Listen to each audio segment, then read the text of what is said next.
Okay, so we'll get started. Welcome to the College Essentials Q&A webinar. My name is Michelle. I coordinate events and orientation activities for you, our students. And I'm so pleased that you're joining us today and you're taking the right steps to get started for your first day, which is on Monday, January 11th. So I have worked at the college for about 6 years, 5 or 6 years now. I'm also a two-time graduate of Algonquin College. So I took the event management program as well as the entrepreneurship acceleration program. And deciding to study at Algonquin College was one of the best decisions I made. I felt so supported throughout my whole journey. And I'm sure you'll feel that same support when you start your program for the winter. So before we get started with the service presentations, we just want to go over a couple of housekeeping items. So right now you can see and hear the panel members, but we cannot see or hear you. So if you have a question that's event related or you need technical support, please use the chat. Please reserve the chat space as a space for technical support, and a member of our events team will be able to assist you there. If you have a question for one of our panel members, you can submit it on the Q&A tab. So along the bottom of your screen, just click that and submit your question, and then our panel member will be able to answer your question there. And if we don't get to it then I'll be reading it out loud on your behalf at the end of the service presentations. This session is being recorded and it will be added to the orientation website after a little bit later on today. So you can reference back to the orientation website and see some of the links that were shared and watch this presentation again. So this is the agenda for today. And as mentioned, there will be a formal Q&A period at the end. So if you still have questions after today's webinar, there are lots of resources available right now on the algonquincollege.com/orientation website. We have an online prep section. So there is a 10-minute must-do checklist that you should check out. There's also the AC Startup video series, and that video series, they're really short videos. They're about 20 minutes each, and they cover topics on achieving academic success, your student experience, health and wellness, and much more. And then I also just want to highlight that on your first day, on January 11th, you'll start out the day with your program orientation. So that's where you'll meet your program coordinator, your classmates, faculty. And then after you attend your program orientation, the day or the morning is up to you. So we have lots of fun social virtual activities. So there's a virtual escape room, there's a cooking class, yoga. We have special guests coming from Cabinscape, and they're going to talk about tiny homes. There's so much going on January 11th. So definitely check that out. You can sign up for AC Day 1 on the orientation website now and browse some of the activities and start to build out your schedule. And then your classes will resume as of 1 p.m. on that day. So just join the sessions that work with your timetable. So now we're going to start with the service presentation. So first up, we have Martha Marr from our Student Support Services. Good morning, everybody. Very happy to be here today to welcome you to Algonquin College. Logging in today was one of the best decisions that you could have made to prepare yourself for starting at Algonquin College. So congratulations and welcome. Next slide, please. So my name is Martha, and I'm a manager at Student Support Services. And I'd like to tell you that if you have a challenge during your time at Algonquin College, I would probably bet 99% that there is a service that can help you with that. So the key is to seek out that service and get the support that you need. You are starting college during a time that's so unique with pandemic restrictions. And what I really want you to know is that all of the services that would be there for you if we were not in a pandemic are there for you now. So everything is virtual and available to you.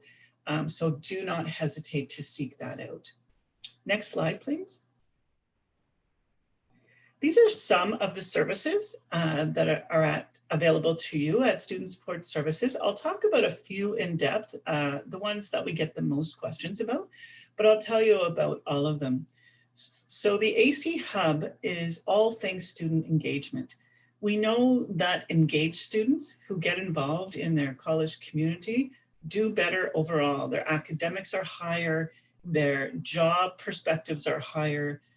So there is all kinds of events at the AC Hub that are available to you: volunteering, co-curricular record, and all kinds of student engagement events, starting with AC Day 1. So you'll see a lineup of events that, if you can't find something in there that really piques your interest, I would be surprised.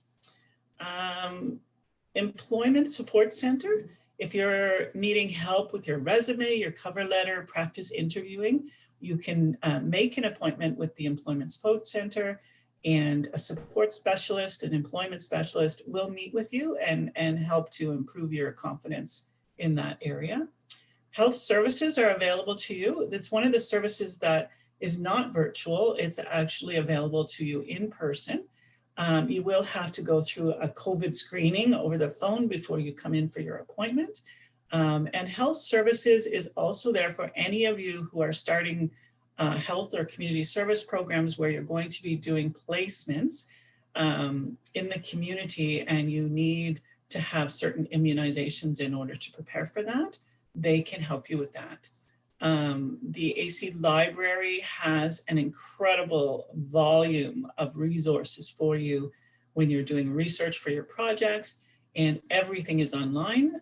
They also have group sessions where you can get together and study any kind of topic with them. So check out their website.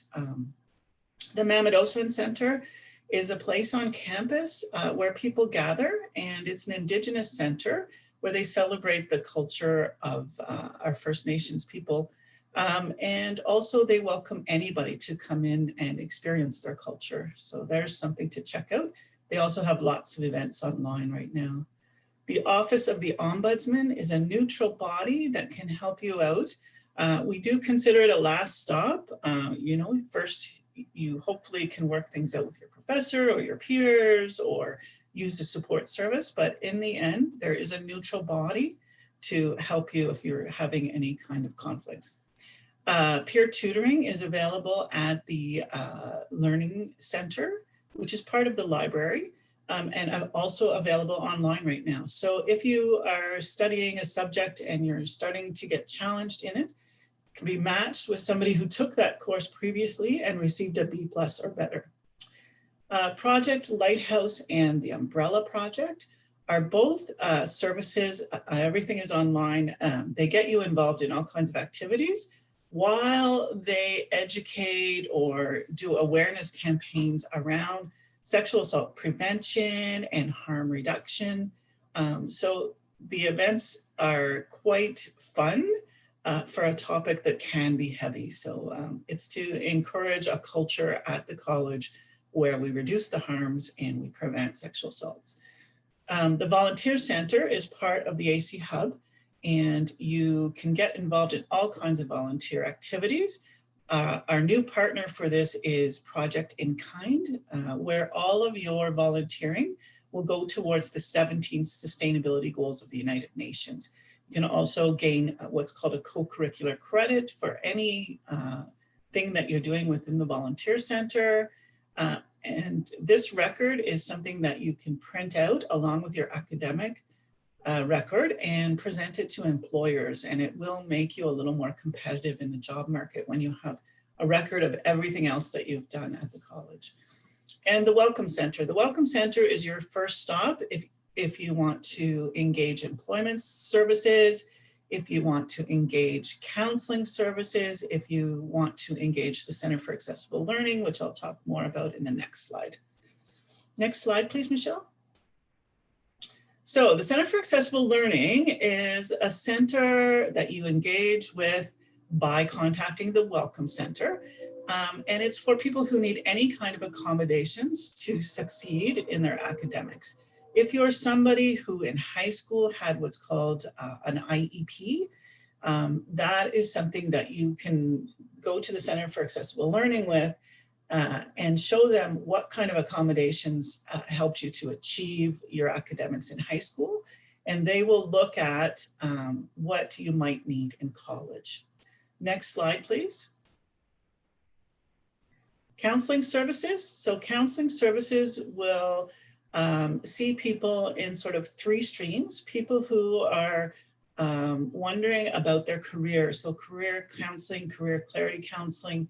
If you started a program and you realized, well, maybe this is not exactly what I thought it was, I want to look at a different career, you can definitely book an appointment for a career counselor.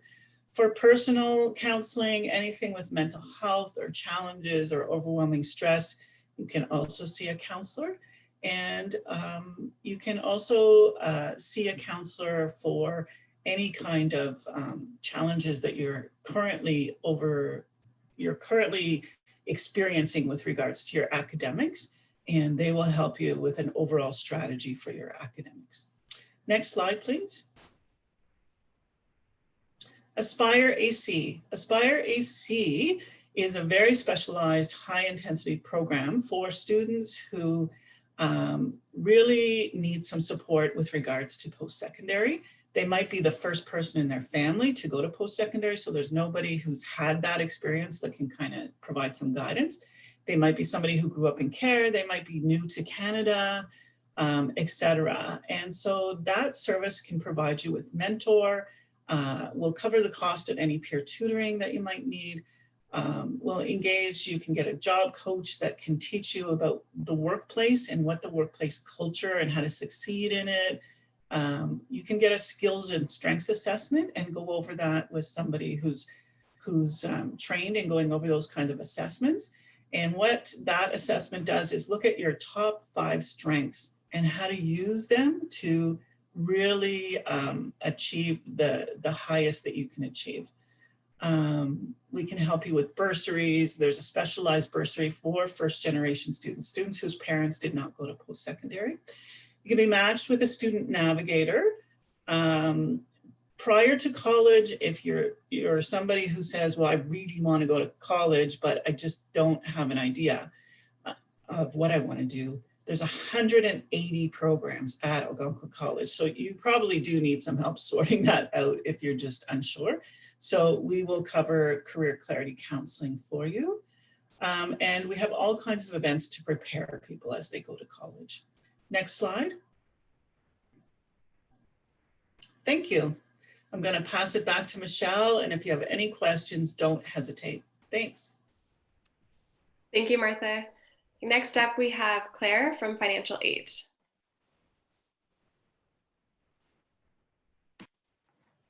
Hi, my name is Claire Lee, and I'm one of 9 financial aid officers in the registrar's office who work on all aspects of OSAP with students. Next slide, please. So we'll mainly talk about OSAP and then student awards as a second part. OSAP, which is Ontario Student Assistance Program. It's a financial aid program designed to help supplement the educational costs of post-secondary studies. So to be considered for OSAP, students need to meet these requirements. First, you need to be a Canadian citizen, permanent resident, or a protected person. Secondly, you need to meet the Ontario residency requirements.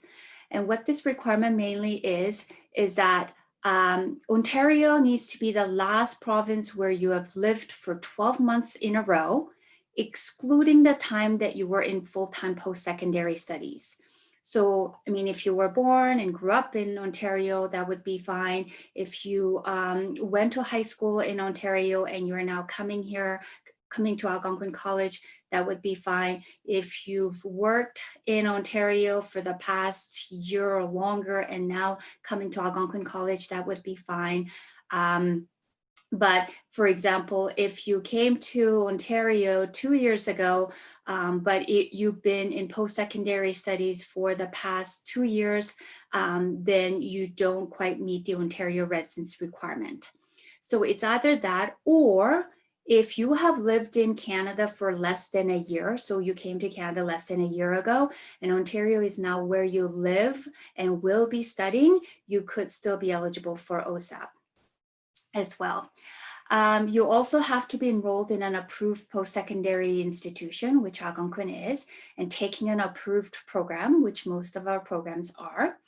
And you need to be taking, for full-time OSAP, you need to be taking at least 60% of a full course load, or 40% for students with permanent disabilities. So what this means is that if the full course load for level 1 of your program is 5 courses, then you need to be taking at least 3 courses and pass them in order to remain eligible for full-time OSAP. And OSAP is also assessed based on financial need. So this is not necessarily about each applicant's individual living costs, but it's more or less about the information that you provide on your application, and funding is assessed based on your student status and financial status. Next slide, please. So how to apply for OSAP? You start from the OSAP website, so ontario.ca/OSAP. And once you go there, if you've never applied for OSAP, you will have to register for a new account using your social insurance number. Once you create an account, before you can submit an application, you will have to complete a brief information module that basically involves you reading up on various topics and then answering a question at the end of each section. So once you answer all the questions successfully, then it will allow you to start an online application. And then once you complete your online application and submit it, it will give you a list of documents that you are required to upload directly to your OSAP application. So then once you upload all of the documents, then you wait for them to become reviewed and approved. If they're approved, then your application will move to the next stage. If any of your documents is denied, then you will receive a message as to why it was denied and what you should resubmit.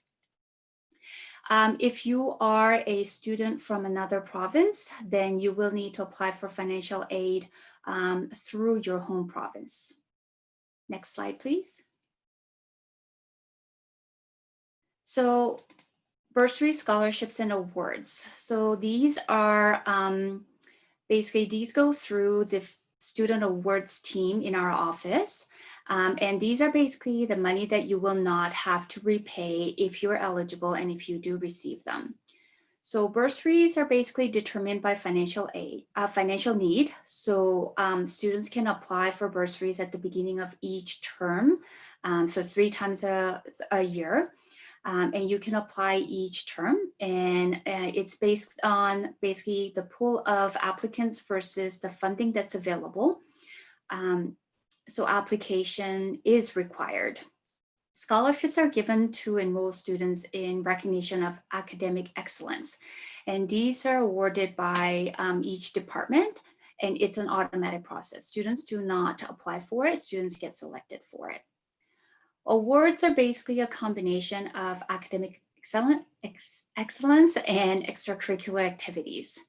Awards are also given by departments, and this is based on nomination, including self-nomination. Next slide, please. So how to apply for bursaries? You apply for bursaries online from your Access account. So you log in and you go to the financial aid section, and under there you'll see bursary portal. And so you click on it, and then you just submit one application, which will basically consider you for all eligible bursaries. And you can do so every term. It opens shortly before the start date of each term and remains open for about a month usually. Next slide, please. So even after this presentation, even after this webinar is over, you may have questions regarding OSAP or financial aid in general. You can then reach out to the assigned financial aid officer for your program. So out of 7 financial aid officers, or out of 9 financial aid officers, 7 of us have programs assigned to us. So we take care of students in those programs that have been assigned to us. So how you can look up who your assigned financial aid officer is you go to our website, click on the Financial Aid Officers tab, you select your campus, and then you select your program, and it will give you the name of your financial aid officer as well as their email address. So you can reach out to them directly for any questions or concerns that you may have. Next slide, please. So that's the end of financial aid. Thank you. Thanks so much, Claire. Next up, we have Laura from the Registrar's Office. Laura? Hey there, my name is Laura. I've worked in the RO for about 2 years now, and I'm also an alumni of the Script Writing Graduate Certificate Program.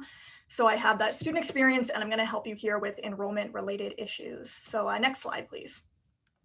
Okay, so at this point, you should have already applied and been accepted to a program. You have confirmed your offer in Ontario colleges. You have paid your deposit or deferred your fees, and you've submitted any outstanding marks or transcripts. Next slide, please. Okay, so this is mostly relevant to domestic students, but if you're a brand new student to the college and you do not wish to pay your $250 deposit because you've applied for OSAP, you can do so in your Access account as long as your OSAP application is complete. So that means that you've applied, submitted all of your required documents, and you can see exactly how much funding you're getting in your application. The deferral doesn't happen automatically, so you need to log into Access and click on Defer Your Fees so that you become registered on time and your fees due date is pushed 21 days into the term. And if you're a returning domestic student, Access will let you defer automatically without an OSAP application since you've already deferred or paid the deposit in your first term in the academic year at Algonquin. And then you can also, due to COVID, opt out of the UPass in Access. You can just log into your Access account now and click on UPass opt out, and you just fill out the web form, and then the UPass will be credited to your student account. Next slide, please. Okay, so timetables usually come out about 1 month before the term begins. You'll only get your timetable if you have paid or deferred your fees. So to view it, you log into Access and you click on View Timetable. And then if you want to make a few changes to your timetable, you can do that under the Drop, Add, Transfer section in Access. Next slide. Okay, so you typically won't need to choose an elective in your first term at the college, but if you're a returning student and you need to choose an elective and add one to your timetable, there is a window of time that you can make your top 3 choices in Access, and this happens shortly after you pay or defer your fees. You log into Access and you click on Gen Ed or Program Electives, and then the system will let you rank your top 3 choices. And then when your timetable comes out, you'll be added into one of your elective choices automatically. If this window passes and you did not make your selection, you can add an elective to your timetable under the Drop, Add, Transfer section after the timetables are released. So you can just log in and find the elective that you want and add it to your timetable. And then if the term has started and you still haven't chosen one, then you can just get in touch with the registrar's office via email. You can rank your choices, and then we'll put you in an elective that still has space. Next slide, please. Okay, so if you get your timetable and you decide that you want to drop a course, you might be able to drop some courses or add some in the Drop, Add, Transfer section in Access. But in most cases, if you want to drop a course, you need to write an email to your program coordinator for approval, just because the coordinator will take a look at your progress and they know what the prerequisites are. So you need to have a conversation with them so they can help you, give you advice and help you fix your timetable now and following semesters.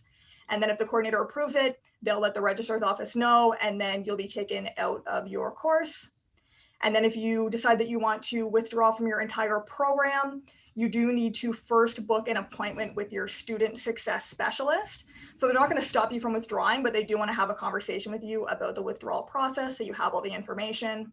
And it's also really important that once you get your timetable, you log into Access, you check it out, and all of your courses will list your refund and academic penalty deadlines. So it's important if you're going to drop courses or withdraw from the program or go down to like a part-time load that you take a look at these deadlines so that you're not penalized financially or academically. Next slide, please. Okay, so if you took a course at If you took a course at Algonquin or at another college or university that's very similar to a course that you're going to become registered in your semester or your new program, and you feel as though you have the relevant knowledge because you took a very similar course already, then you might be eligible for a transfer credit or a course exemption. You log into Access and you click on Transfer of Credit / Course Exemption, and then you can choose either internal or external exemption. Internal means that you took the course at Algonquin, so it's internal at Algonquin, and external means that you took the course at another university or college. So when you apply for the exemption, it could take up to 4 to 6 weeks to process. So it's always important that you submit these requests like super early so you don't end up having to do a whole bunch of the coursework before you find out the answer. And you'll also need to submit an official course outline and a transcript if it's an external course exemption, so we can see all the information about the external course. Next slide. All right, now here's a list of resources. Access portal, you're going to use a whole bunch, so it's important that you log in now and become familiar. All the program coordinators are listed on our website, so if you don't know who the coordinator is, you can look that up. There's academic advising, student success specialist, OSAP, bursaries, and also really important, I would say, to always take a look at the academic calendar. Save it to your computer if you're worried about deadlines, because it'll list all your deadlines in terms of fee due dates and timetable and penalties and that kind of stuff. Next slide. Thanks. Thank you, Laura. Okay, now we have Olivia from Campus Services. Hey everyone, I wish I could see your friendly faces in person, but I can't, so this will have to do for now. But my name is Olivia and I work with Campus Services. A fun fact about me is I am an Algonquin College graduate, so I do know a little bit about what you're going through starting as a new student and if there are any returning students that happen to be on here. So let's jump into my presentation. Next, please. So you might be thinking, what is Campus Services? What does that mean? And there are actually a lot of different service areas that fall under our umbrella, and those include food and conference services, print. So we actually have a print shop in the back of Connections, the campus store, and then all the campus printers that you see kind of scattered about campus.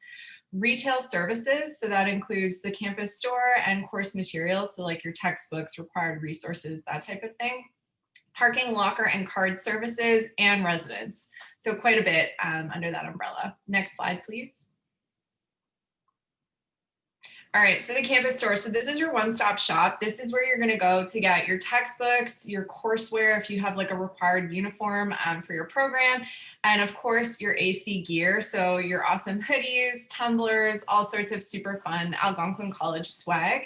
And there are a few things that you should note when you're shopping on our site. So the first one I always point out is that when you place an order for textbooks, course materials, or apparel, you actually have to create an account on the campus store website, but it doesn't have to be associated to your student email. It can be any preferred email. So that means anyone can shop on our site. Right now, listen up, we are offering free shipping on all orders over $99 in Canada and the US until January 3rd only. So right now you can access your book list, and that's your custom list of books based on your schedule, or if you're an AC Online student, there is a textbook search function. So we highly recommend, if you have the means to do so and you have the time over the next few weeks, please order your course materials early to make sure that you're set up and you're not stressed out on the first day of classes. Pickup, if you live in the area, is available at the Ottawa and Pembroke campuses, so something to note when you're checking out. And if you have any questions or you're confused or you're not sure about an order, I highly recommend just reach out to us at campusstore@algonquincollege.com. And of course, you can shop online 24/7, or you can shop in person during business hours, but check out the campusstore.ca either way. Next slide, please. All right, okay, so this is really important too. This is the longest slide I have, so bear with me. And I put information for new and returning students just in case we have a mixture on the call, you never know.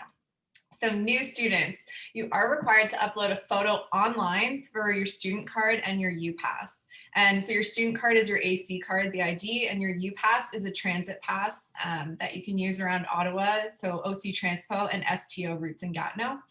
At the Ottawa campus, you will be invited to book an appointment once your cards have been approved and printed.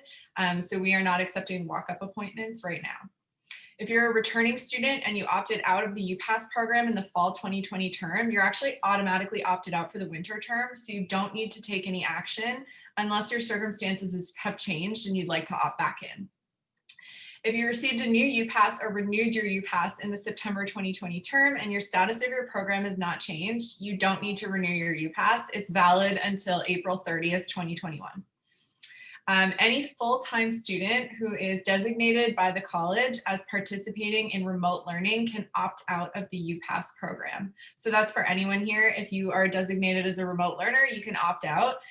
Please do so by logging into your Access account. And if you can, opt out by day 10 of the winter term, so that way you get a full fee assessment back. So if you opt out after day 10, there's only a partial fee assessment.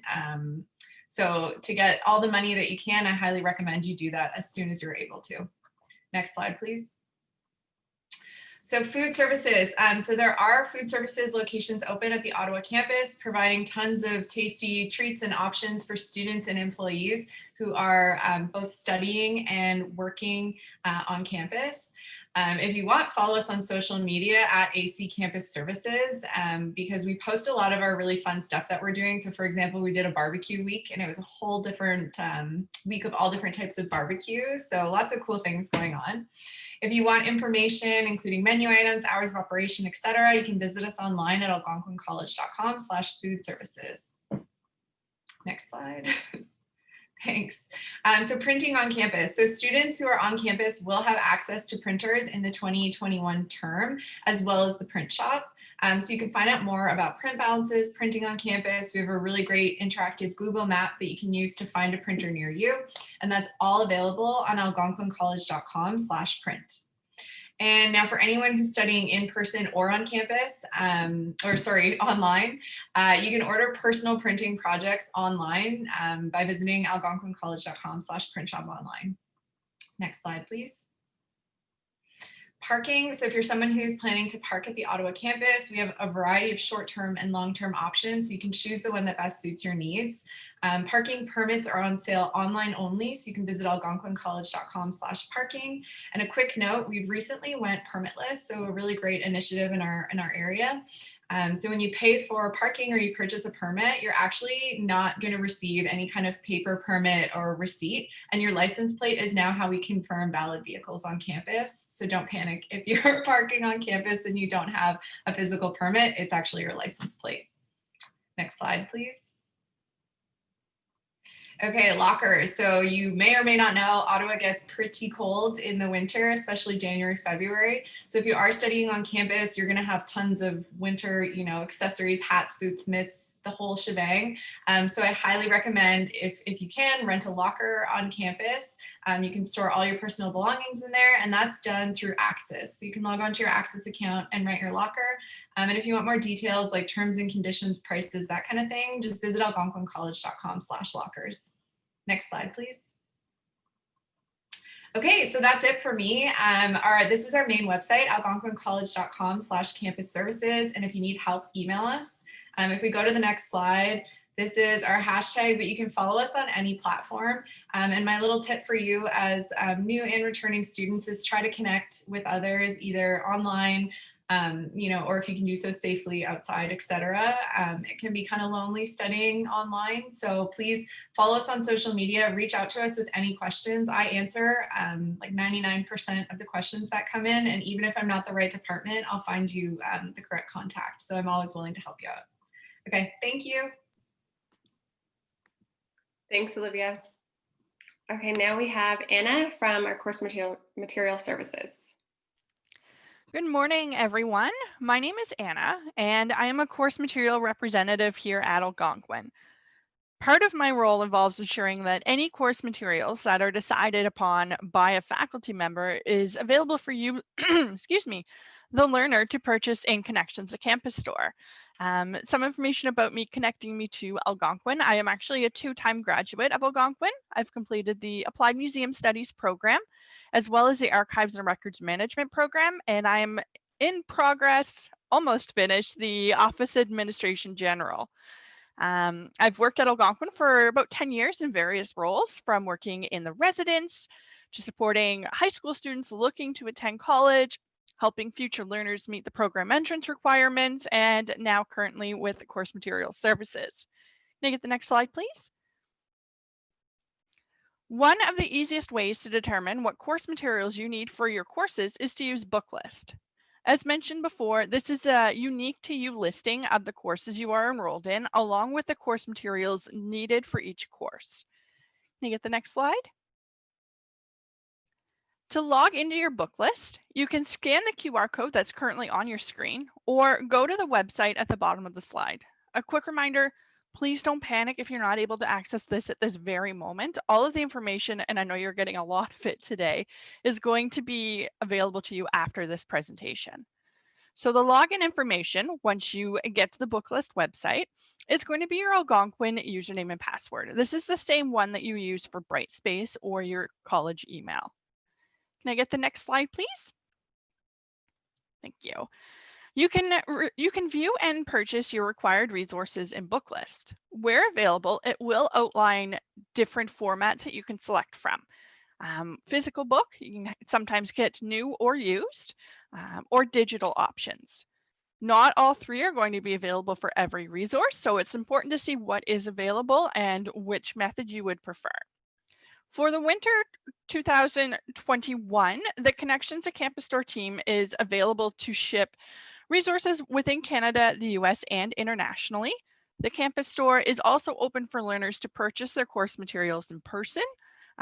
We also offer contactless curbside pickup. I would recommend you visit the Campus Store website to check what their hours are. I know they're limited this week with the winter closure upcoming. So if you do prefer to shop in person, make sure that you're getting in before things are closed. Can I get the next slide, please? So any resources that you purchase that are in digital format, you're going to receive what's called an access code. If you purchase your resource in store, this is going to be printed on your receipt. Or if you purchased online, this is going to be emailed to the email address that you've used to create your account through the bookstore. There are two different kinds of codes that you may receive for your digital resources. The first one is a digital access code, and the second is a publisher resource code. For digital access codes, for example, eText, we use what's called the Texidium platform. You'll need to create an account with Texidium, and you'll use this account to redeem the digital access code shown on the screen as a Texidium code. So you'll need to visit the highlighted website, reader.texidium.com, to create your account and to redeem it. On your receipt, I've highlighted where you would find your Texidium code. It is recommended that you download the Texidium app onto your device. It's easier to use on there, and you can also access your resource offline. So you do not need to be connected to the internet to look at your resource. Can I get the next slide, please? For publisher resource codes, there's a slightly different method to redeem your access. These codes are typically for learning platforms rather than just an eText. This means it's something that's going to be interactive to complete assignments, potentially quizzes, however your faculty member has set that up. Your instructor will be sharing how to redeem these codes within your Brightspace course. Each faculty member will have a unique access point. So it might be a specific link, or it depends on how your faculty member will set it up. But if on your receipt you see your Brightspace course for instructions on how to redeem this access code, all information will be there provided by your faculty member. Can I get the next slide, please? And if you need assistance with your course materials, you can contact us at cms@algonquincollege.com. Myself and my colleagues are there to respond to your inquiries, support you in getting anything set up. But if you do have any questions or concerns specifically about the ordering process, how long is it going to take to get to me, I didn't receive something, or whatever it happens to be, please connect with the campus store at algonquincollege.com. They are the subject matter experts when it comes to the actual order fulfillment. Myself and my team are here to ensure that you are selecting the correct resources and are able to use them. So that's all that I have. Thank you very much, everyone, and good luck on your first day of classes in January. Thank you, Anna. Okay, now we have Lauren from the Algonquin Students Association. Good morning, everyone. My name is Lauren, and I'm here to tell you all about the Algonquin Students Association and answer any questions that you might have. Next slide, please. Our mission at the Student Association is to create an environment that inspires a passion for student success. Next slide, please. The Students Association is governed by a board of directors that are all full-time students across all 3 Algonquin College campuses. The board sets out a list of priorities each year that are high-level student issues that they work on throughout the year. Some past highlights would be creating the UPass program, developing a commitment to truth, reconciliation, and indigenization, and supporting and maintaining education access to all. Next slide, please. Our current president is Emily Ferguson, and Robert Richter is our vice president. The other 4 directors work side by side to bring student issues forward at the highest level within the college. Next slide, please.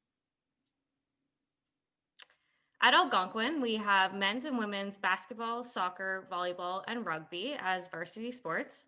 If you are interested in playing for one of these teams, you can find our coaches' information on our website and contact them directly. We also offer intramural sports, which are non-competitive sports that you can play against other students. Some examples would be floor hockey, flag football, dodgeball, indoor soccer, and more. Next slide, please. The Student Association puts on a number of events throughout the year, from large-scale concerts to carnivals and even some smaller trivia nights. Next slide, please. We own and operate a 20,000 square foot fitness facility on the Ottawa campus and 2 smaller facilities on both Perth and Pembroke. We have personal trainers and massage therapists on staff. They're all there to help you hit your fitness and wellness goals.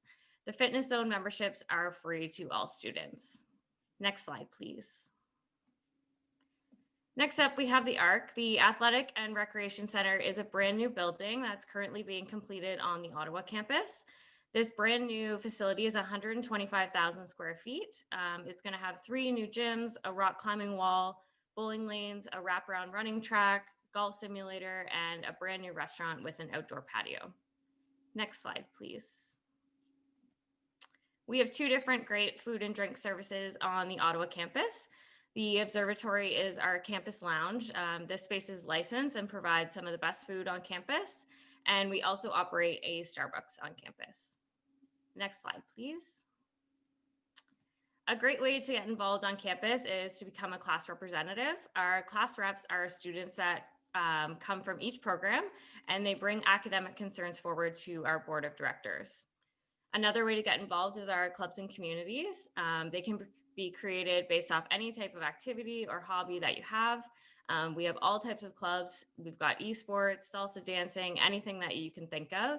And if you don't see a club that you're interested in joining, you can always start your own as well. We also have the Wellness and Equity Center. This is a space that provides some educational and social programming designed to educate students on campus. Next slide, please. We offer a number of different services on campus. Our food cupboard, firstly, is our on-campus food bank that supplies any student with food security concerns for up to 3 days of food supplies. We also offer online housing ads for any students who are looking for a place to live off campus. We have extra funding that can be provided for students looking to host graduation events or to bring in guest speakers. We oversee the health and dental plan for all full-time domestic students. This plan covers your dental care, prescription care, vision care, and more.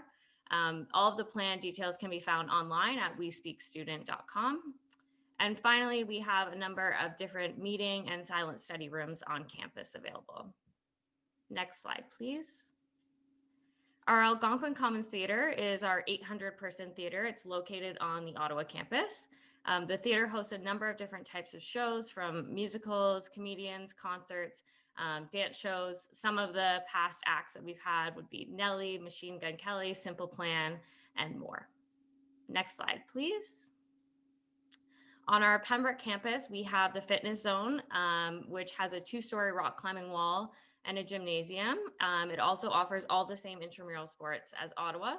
And then we also have the landing, which is our licensed lounge on campus that's used as an event space. Next slide, please. And on our Perth campus, we have a fitness center there as well, which offers similar services to the Ottawa campus. Next slide. That's it for us. So on this page, you can see our social for our Ottawa campus. And if you go to the next slide, we also have our Perth and Pembroke social as well. Thank you. Thanks, Lauren. And I just want to quickly mention before we go into the next presentation that we have disabled the chat. We're just going to reserve that space for sharing links. So if there's any students, if you guys have any questions, please submit them through the Q&A tab. And just a reminder that this session is being recorded and it will be emailed out to you later today, along with all of the links that Bonnie is sharing in the chat. Okay, so now it's over to International Education Center. So Michelle. Everybody. So we see there are quite a few international students joining the session today. So welcome to Algonquin. Next slide, please. We do offer quite a bit of service and student support to international students who are here on campus, including arrival services, the startup and self-isolation plan that is now mandatory for anyone traveling to Canada, international students. We provide settlement and integration support. Orientation, we have 2 orientations coming up on January 6th and January 8th for international students. So for those of you who might not have all of your questions answered at this session, please join us for the international orientation coming up, as mentioned, January 6th and 8th, so that we can address your international related questions there. We provide Immigration, Refugee, Citizenship Canada support. So any immigration advice or questions that you have related to being an international student, we will support you with that. We provide health insurance through GuardMe for international students who are registered at Algonquin. Peer tutoring program support, quite a bit of support. Student mentorship for those of you who are wanting to connect with upper level students, we can provide that support for you as well. And another big one is social and cultural events. And we also have information sessions. So we have an events calendar that we'll talk about in a minute that you can access for all sorts of activities, events, and all of that. Next slide, please. So about the health insurance coverage for international students is provided by guard.me /algonquincollege.com for international students. So if you want to know about your policy, have access to your policy and all of that, you can find it right here at this website. International students will receive an email shortly with all of the details as well. The emails will only be sent to your AC Live email, not to your personal email. Next slide, please. And this is a big one for international students who are not feeling that they have information at their fingertips to help them get oriented for the new semester coming up. Please download the iSent app. This will give you all of the resources, everything that we've talked about so far at your fingertips. So this is a great resource for international students. Download it and you'll have access to all of the information. We have newsletters that we send out twice a month, every month. You'll have access to all of the newsletters that we send out, the events and activities that we've talked about, important immigration advice, information, resources, and all of that, and so much more. So this is highly recommended for international students. Please download this app. It will make your life a lot easier, that's for sure. Next slide, please. So as mentioned, events and activities to help you international students feel connected with other students and take part in all sorts of activities and events. Please visit, well, download the iSent app. You'll have easy access to the to the calendar page, or you can go to this website as well to access our calendar, where we populate the events and activities as they come. So if you visit today and maybe again in a week, you'll see that more information will be added there. Next slide, please. For international students who are enrolled in full-time academic programs, we do offer free peer tutoring for up to 10 hours every semester. In order for you to have access to the free peer tutoring, and of course this is for international students, so those of you who have a study permit in process or have an actual study permit, you can access the 10 free hours of free peer tutoring using the iSent app. Next slide, please. And of course, as mentioned earlier, you can connect with upper level students. It's a great way to feel connected, to know from other students what their perspective is at the college, the events, just helping guide you through the student journey. We do highly recommend that you connect with an international peer mentor. Again, you can find this on the iSent app, but again, here you can also send an email to internationalmentor@algonquincollege.com. Next slide, please.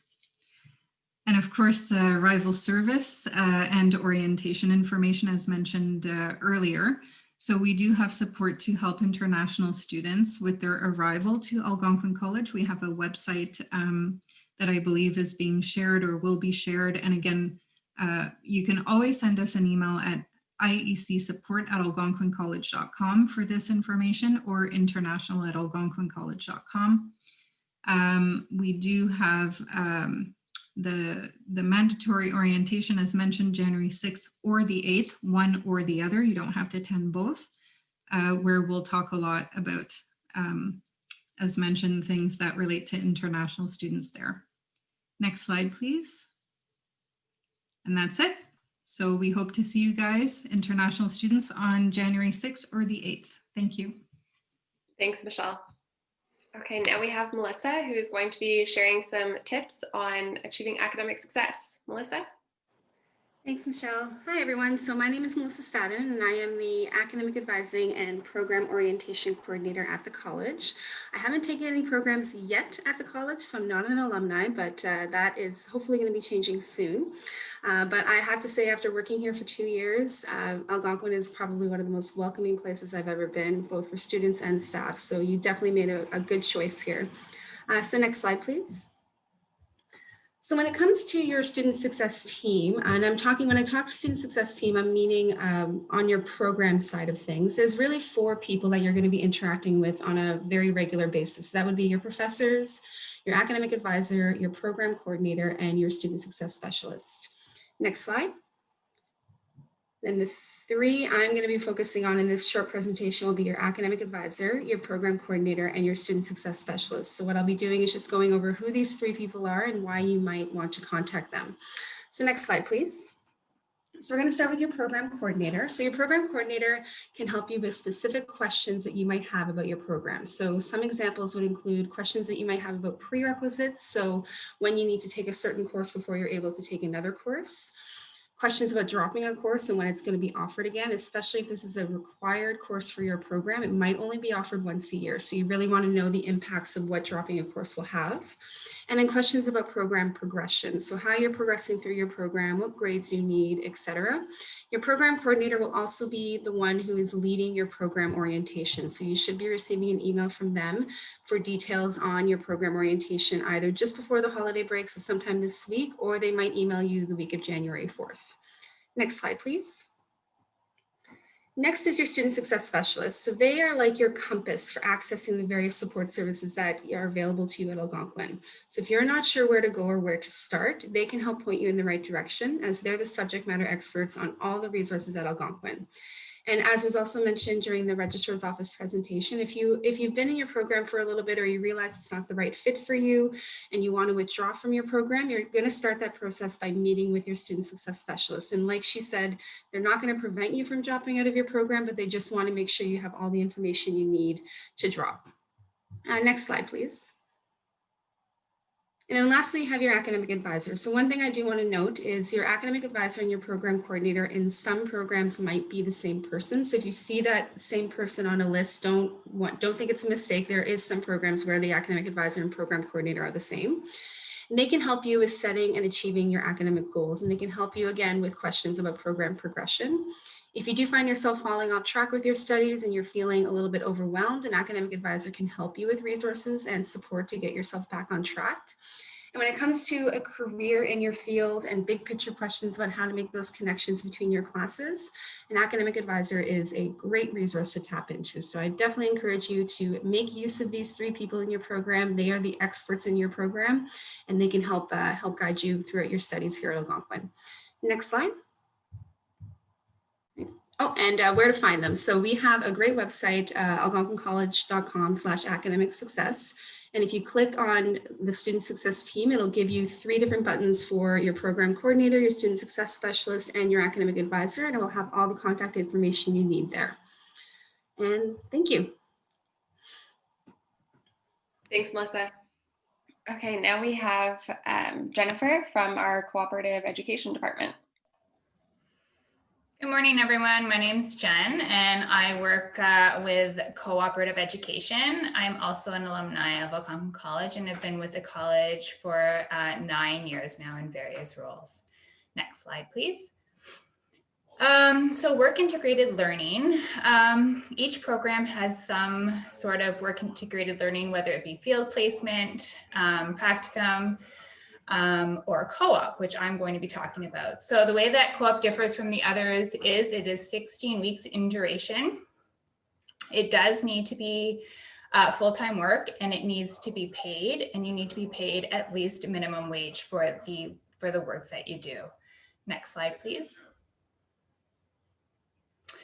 So what exactly is co-op? So it is a full-time job, 35 hours a week. It does need to be paid, and it does need to be paid at least minimum wage. Most of the work terms are 4 months, but some are longer. So depending on your program, you will have back-to-back work terms, which then will be 8 months as opposed to 4. And it does need to be work that is related to your program of study. Next slide, please. So some fun facts about co-op. It does increase your learning, and it builds industry-specific career connections. Employers perceive students who complete co-op to have more skills that are beneficial to finding a job after graduation. And it is long-term money. So a lot of students who do co-op, they make minimum wage or more. And it also allows you to make money in between semesters, because a lot of times employers will hire on students after their co-op. And 90% of students who successfully complete a co-op work term stay in school after they graduate college. Next slide, please. So there's 3 phases of co-op. So once you are in a co-op program, you will start with a prep term. So this includes some cooperative education readiness program that will be available in Brightspace, and it's workshop style sessions. So you'll have an orientation, there will be workshops regarding to resume and cover letter review, and workshops for interview skills. Then you'll proceed into your job search term. So this is ongoing. We use a platform called HireAC, where the Cooperative Education Department will list jobs that students are able to apply for. But students are also encouraged to do a self-directed job search. So you can go and seek jobs that you might be looking for on your own. And once you do, if you do find a job, there's a form that's available to students on our website, and it's called the Confirmation of Co-op Work Term form, which you would then complete. So we can just make sure that the job is relevant to your program, that you're being paid enough, and things like that. And then you will proceed to your work term, which will be either 4 months or 8 months. Next slide, please. So if you're an international student, you can still do co-op. One thing that you need to know is you do need a co-op work permit, and we will send international students further instruction with regards to this. But also students who are refugees or convention refugees also require a co-op work permit. And if you're diplomatic students, you should reach out to Global Affairs to see if you require any sort of special work permit to complete a co-op in your studies. We do suggest international students to get a part-time job to get some relevant work experience, or you can volunteer in and around the college.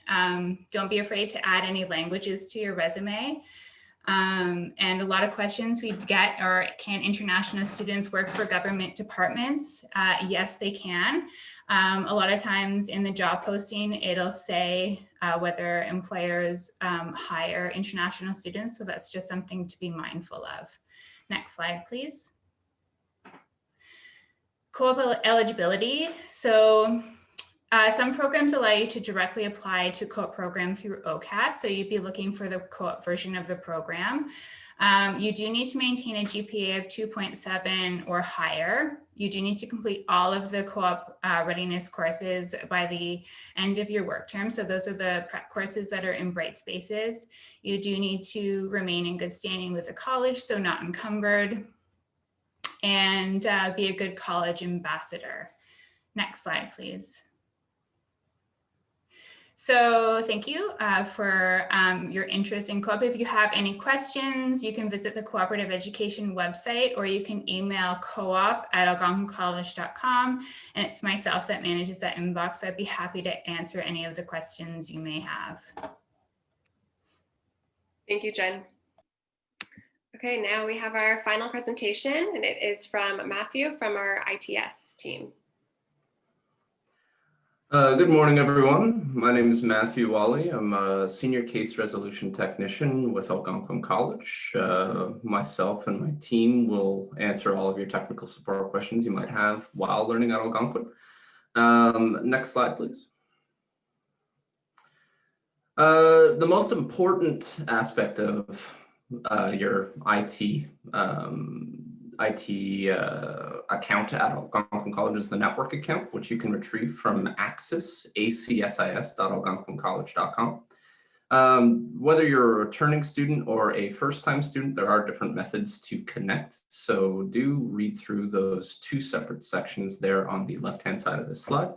A key detail is if you are a returning student and you have forgotten your ACSIS password, you can either use the forgot your password link or contact ITS for password support for that service. And then once you've signed into ACSIS, on the left-hand side, there is the network account info menu option, which will display your default network account information. Once again, returning students, the default password information there, if you changed it in the past, that default password information will no longer be accurate. If you've forgotten your default or your current network account password, you will have to contact ITS to get that reset. The phone line support for ITS is 613-727-4723, extension 5555. I'll touch on other methods of contacting ITS at the end of this slide reel. Next slide, please. So your network account provides you many options to connect to services at Algonquin College. The key three services that you'll make use of as a student are Brightspace, Student Email, and Office 365. These three services are available to all students upon registering and paying their tech fee, which is wrapped up in your tuition. Brightspace is the college's learning management system. All students will be connecting to Brightspace to receive their assessments, their assignments, lectures, course content. It's also a place where your instructor will be posting announcements about what's going on in your course, so it's good to check that frequently. Student email is where your instructor may reach out to you specifically, or where you and your classmates will collaborate on projects. And Office 365 is the cloud-based version of the Microsoft Office suite of software. Microsoft Word, Excel, PowerPoint, amongst other applications are available from this service. Other services that are not necessarily available to all students are the VPN services and Adobe Creative Cloud. VPN, if your program requires the use of VPN, you're likely already enrolled in it, and your instructor will cover how to get that set up once your classes begin. If you have need of VPN services, but it's not considered mandatory for your program, you can speak with your instructor about getting VPN access, and then your instructor can work with ITS to get that set up for you. Adobe Creative Cloud is available to full-time students. If you'd like to activate your license for Adobe Creative Cloud, send an email to Algonquin College ITS, and we will set that up and provide you the rest of the instructions. Other services listed here will vary in use depending on the type of program you're in. If you would like to make use of one of these services and aren't entirely sure on how to get it set up, feel free to contact ITS and we'd be happy to help. Next slide, please. So, learning from home is going to be a unique experience for a lot of you, and no one remote learning solution works for everyone. So we have set up a number of resources and solutions that you can make use of to get set up for learning from home. Key among them is the Study and Work from Home guide. That's the first link there on this slide. In it contains a whole bunch of different frequently asked question guides, setup guides, resources that will point you to different services that can assist you with learning and working from home. Underneath that is the Algonquin College ITS knowledge base, which has information on every single issue that commonly occurs at the Algonquin College network. So if you run into a problem while learning remotely, I suggest you look there because you're likely not the first student to encounter it, and there's likely a solution there for you. Lastly, in that leftmost column is VPN support resources. Once again, not every student will need to make use of that, but those that are using VPN, I highly suggest you stop by there to get support in setting up VPN. ITS is offering network account drop-in support for the first 2 weeks of January, January 4th to the 8th and January 11th to the 15th from 8 a.m. to 4 p.m. Our technicians will be on standby to assist you with getting set up in your network account or getting logged into Brightspace or getting set up with email. So feel free to drop in there if you need help, and our technicians will be happy to assist. Lastly, Zoom is going to be a tool you'll use frequently while at the college. The Zoom support resources there will guide you on how to get set up and what features are available in Zoom to assist with learning. It should be noted that students are not required to have a fully licensed Zoom account. The free Zoom account that you can get by signing up on Zoom's website will suffice for accessing and participating in your courses. And if you do need a full Zoom account, you can contact ITS and we can go over options with you. Next slide, please. ITS is partnering with the Student Learning Center to offer some workshops in the first week of classes. Among them, we'll be participating with getting started with Brightspace, getting started with email and Office 365, and of course that drop-in support I mentioned earlier.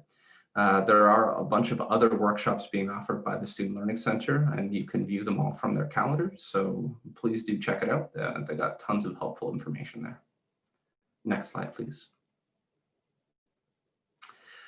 So this last slide covers all of our various methods of getting support at Algonquin College. We do have email support, so you can send us an email at 5555@algonquincollege.com, or you can call us at 613-727-4723 extension 5555. We are also currently offering in-person support at the Ottawa campus. You can book an appointment by scanning the QR code there, or you can access the website from our Contact Us page on the Algonquin College ITS website. In-person support is subject to change with little notice. We do comply with any regulations. So if it is decided that in-person support can no longer occur, we will have to stop that service, but we will resume as soon as we possibly can. If you have any questions at all, don't be afraid to reach out to our team and we'd be happy to help you. Thank you. Have a nice day. Thank you, Matthew. Okay, so now we are at the time of the webinar for our Q&A period. So I'm just going to stop sharing my screen and I'll ask that our panel members turn on your cameras. And if any students who are tuning in, if you guys have any questions, you can submit them through the Q&A tab. And I did see a few questions. There aren't any open right now, but I know our panel members have been busy answering them. But there were a couple questions just about like how to contact ITS and links. And just a reminder that the session is being recorded and it will be emailed out to you later this afternoon with all of those links. So you can reference back to those if you have more questions. Okay. So feel free to submit questions. I did also see one come in that I just want to bring up, and it was if there's a student who's studying remotely, they don't have to go to campus, do they still need their AC card? So Olivia, I'll just maybe get you to speak to that. Yeah, there were quite a few questions of students asking, what is a UPass? What is an AC card? Do I need them? Do I not need them? So the UPass is a transit pass that's valid on STO routes and OC transpo routes here in Ottawa. So, and Gatineau. So if you're not studying in the area, then opt out of your UPass. You don't need it.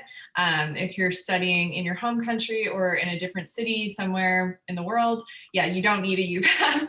So if you're in the program, please opt out of it because everyone loves to get a little money back when they can. And then for a student card, if you're not studying in Canada, you don't necessarily need a student card. Like, it's not like you need it for anything in particular, but one thing I do love to tell students is lots of businesses and companies locally and online ones will offer a discount if you have a student ID. So I know, here in Ottawa, there's, student days at grocery stores. And if you have your student ID card, you get a discount.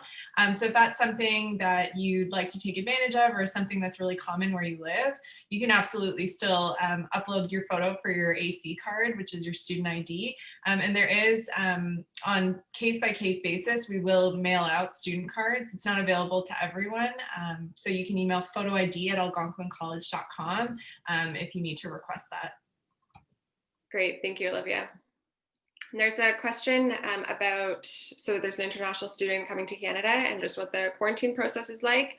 And I know Michelle referenced the international orientation. So maybe Michelle, I'll just get you to speak to that a little bit, please. Sure. We have a website actually dedicated to self-isolation.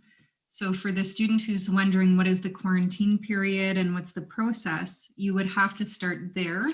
I can add the links. I think we might have already, but I can add some important information for anybody interested in self-isolation who are planning to travel to Canada. So there are very strict rules about who can travel and what you need. And just very quickly, Immigration, Refugee, Citizenship Canada now require simply that the school that you're attending is put on a DLI list, and Algonquin College is on that list. It means that we've met all the public health regulations on who we can help support coming to Canada, but you have to follow the rules that are on the website. So I'll share that information in the chat. All right. Hopefully that helps. Yeah. Thanks. And there's a question here. If the Ontario government shuts down Ontario for the 28 days, will we still be able to study online? And I know Martha referenced this at the beginning of the presentation. All of the college services have been, we've adapted the services that we offer to be virtual format. So everything like ITS support, virtual events, everything is online already. So we are able to accommodate all of our online students. And there's another question that when classes will resume offline. When will the classes resume offline? So each course is different, like whether you're studying online or on campus. So you just, I'm not sure if anyone is maybe able to speak to that, like what students might see in their timetable, like if it says online or. Just speak to in general policy about when we'll be back and when we won't. So right now, everybody is working offline until at least June 30th. And the college is planning for the next fall semester to also be online. However, we do have hope with the vaccines starting to roll out in Ontario, and so that might change, but definitely June 30th, we're all offline. Thank you, Martha. Okay, and there's a question for Matthew. What do we do if we cannot, oh, sorry, no, course materials. What do we do if we cannot log into the bookstore website? So the login for the bookstore website, you're going to have to create your own login. It is not, if you're looking to place an order, Booklist is different. If you're having issues logging into Booklist, please shoot an email to cms@algonquincollege.com. If you are looking to create an account to check out or to order AC swag or anything like that, you are going to have to create a unique account to you. This is what Olivia was talking about when she mentioned it can be your personal email. It does not have to be your AC email. And So I'll just add a quick note, Anna. Sometimes students get confused when you go to the campusstore.ca. At the very top right of the page, it says login, and then it also shows your cart. That login is actually not, you don't need to log in there. That's not a login for Booklist, and that's not a login when you check out. That's actually for employees. So that's where a disconnect is often. So if you go to the campusstore.ca/booklist, you can access and like log into your book list there. And then when you're checking out, you would log into your account that you've created to check out. So ignore that login in the top right corner. Okay, thank you both. There's a question about, Matthew, it's for you. As a student, do you offer a download for Microsoft Word for free? Yeah, every student that is provided a network account does get a copy of Office 365. It's the subscription-based Microsoft Office access, so you do get access to Word, Excel, PowerPoint, Outlook, just about everything that you would normally get in a Microsoft Office suite of software, but it is tied to your enrollment at the college. So when you stop being a student, you do lose access to that software. Full-time students do get access to a licensed copy of Office that is theirs to keep. But once again, you have to be a full-time bring your own device type student to get that license. Thank you. Okay, so there's an international student who will be coming to Canada mid-term, so in the middle of the winter semester, and they're just wondering if buying books or course materials is mandatory, and if so, when do you need to order them by? So maybe Anna, I'll come to you because I think just general students, if buying for sure. Thank you. And the important thing to look at when you are looking at your book list is to see if a resource is required or suggested. Required is a resource that the faculty member has identified as being crucial to your success in the course. The faculty use it in different ways, whether it's additional readings or referencing it directly in class. But if they've identified it as required, you do need it to be successful according to the faculty member. If it does say suggested, that is something that the faculty member has identified as a great additional resource. It's not needed, but if you want further reading or further information on the subject, definitely they've identified that as a really, really great resource. With regards to this specific situation with the student arriving in the middle of the term, if you are starting online and then in your home country and then coming to Canada, I would look and connect with the campus store and see what shipping timeframes are for where you are located currently. See if there's any digital options, that kind of stuff. If you do have required resources, I would strongly recommend that you don't wait until midway through the semester to get them. If you have concerns about ordering and that kind of stuff, we're more than happy to answer any questions, do some troubleshooting, that kind of stuff to ensure that you're set up for academic success. So yeah, if you've got any questions beyond what you can see on your book list, please reach out and we'll definitely help you out with that. Great, thanks, Anna. And there's another question about course materials. So it looks like some of the ebooks say unavailable. When are they expected to be available for purchase? So we are aware that there are a number of digital versions of resources that are currently listed as unavailable on our website. We are working with Texidium. The company that owns Texidium is called Cavuto. So we're working with them, and we're working with each individual publisher to ensure that these resources are available. We have a running list of what's unavailable, so we know exactly which ones we're working on, and it's our hope to get them up as soon as possible. All right, great, thank you. Okay, now Laura, there's a question about timetables. So for AC online students, I received my timetable in terms of courses, but not the actual days and times. Yeah, for sure. So the whole benefit of being an AC Online student, if you're a full-time student registered in an AC Online program, is that you don't actually have scheduled lectures and times and things like that. So it's actually good that when you log in, you can see the list of courses that you're in, because that means that you're registered, but you don't have scheduled lectures. So nothing is going to actually appear in the calendar view of your timetable. And this basically means that you'll have access to your courses on the first day of class in Brightspace, and you'll still have to follow your course outline. So you'll have to do assignments on time and the quizzes on time and discussion boards and things like that. And if you have any questions, you can always reach out to your professor, but you don't have to worry. Nothing is actually going to show up in the calendar because you don't have to log in and attend a lecture at a certain time. You just log in whenever it's convenient for you, and that's the benefit of online learning. Great, thank you, Laura. And there is another question from a student who is just looking, they have a question about their program or how to get connected with their program, or if they're having a problem in the course, how do they connect with their program? Melissa, would you be able to speak to that a little bit? Yeah, so the best, if they're having issues with their program, the best point of contact to start with would be the program coordinator.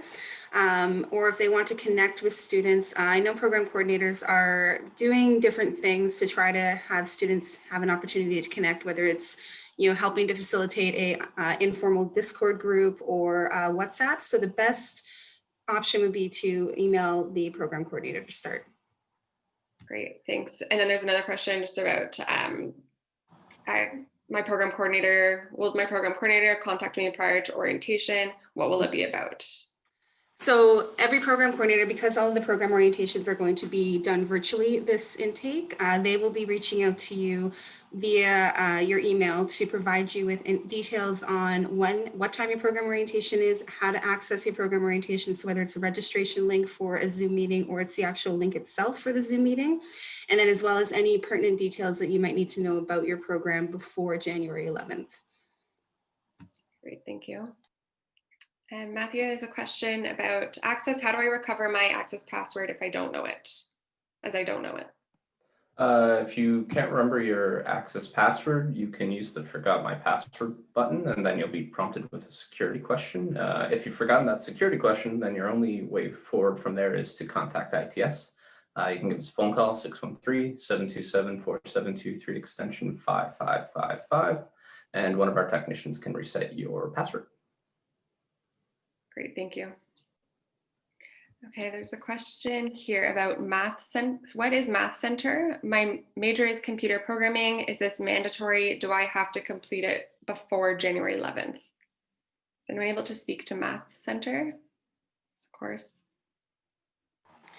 No, I think for that, because it seems very specific to the computer programming program, that they might want to reach out to the program coordinator to see if that's something that they need to complete before. Okay, thank you. Another question, can I get refunded for health insurance if I'm studying outside of Canada? Michelle? I can help with that. You would have received instructions, I'm assuming. My understanding is on how you can opt out of health insurance. We did share the email and information about health insurance, so please do reach out if this is something that you're wanting to know more about. That's it. Okay, thank you.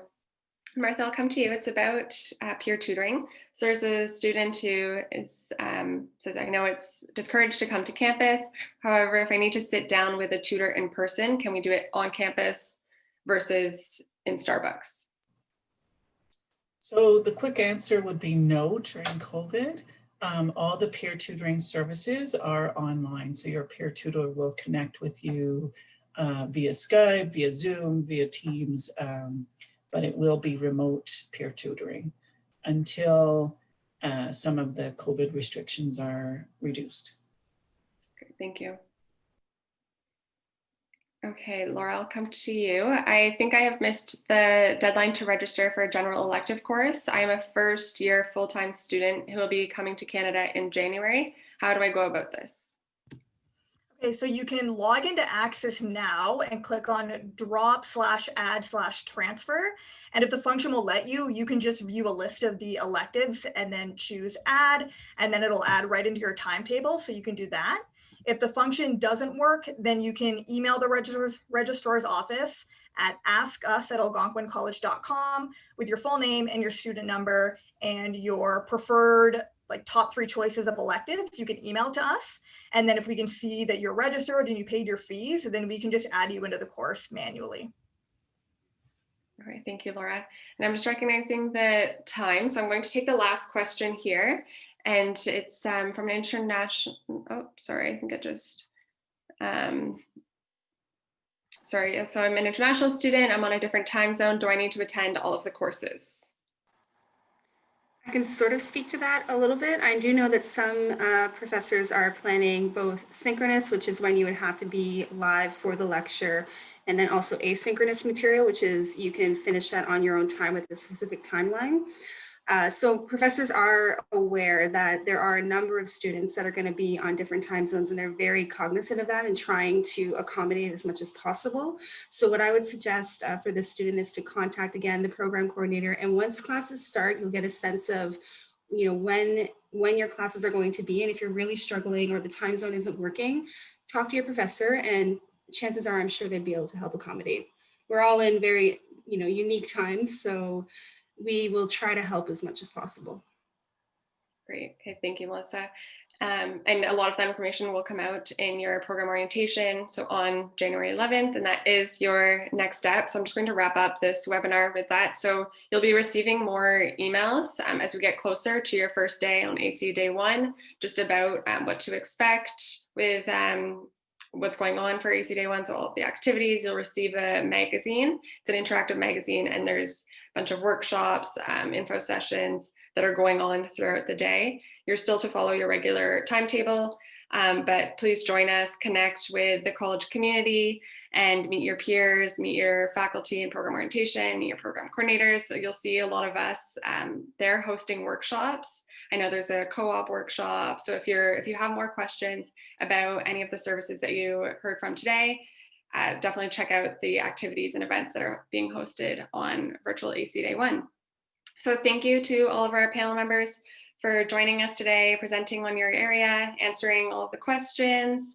Thank you to all of our students. We're so excited to welcome you to the college. And we will, as I mentioned, you will be receiving this recording via email later today. So thank you, have a great day, and happy holidays. Bye.